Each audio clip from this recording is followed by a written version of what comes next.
After distance relays we will see differential relays. So remember, these differential relays are used only for internal faults. So internal faults, that word is very important. You just check the definition for internal faults and external faults. Okay, then there are some cases at which mal-operation can occur in case of differential relay. So what are those cases? The first one is if relay operating coil is not at equipotential point, mal-operation can occur. Okay, then if the current transformer magnetization characteristics are different, that means you are going to use two CTs in case of the protection scheme of differential relay. So if both the CT's magnetization characteristics are different, there can occur mal-operation.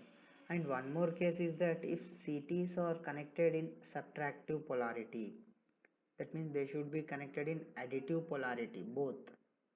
So if they are connected in subtractive polarity, mal operation can occur. That means, what is meant by mal operation? First of all, that means the differential relay should operate for certain fault, but because of this mal operation or because of this condition it is not happening. That's how we are taking the mal operation. Okay, so a restraining coil should be provided for avoiding this,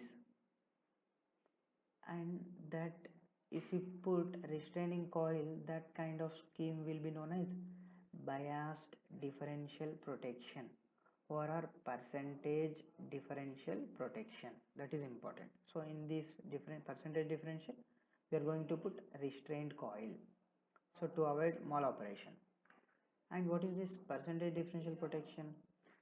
So if you see the plot here towards the x-axis, as I said, always you need to take restraining quantity.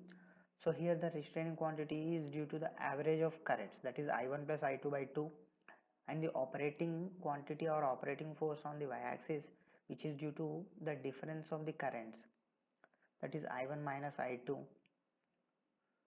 and the slope of the plot is nothing but kr by k0 into nr by n0. So what are these? What is this kr nr by k0 n0? So you are going to get that from these forces, that is operating force and restraining force. So here the operating force is k0 n0 into I1 minus I2. Restraining force is kr nr into I1 plus I2 by 2. Like, all my lectures are just to brush up your concepts or recall for a revision. So you need to, you can get only the important points here, understand?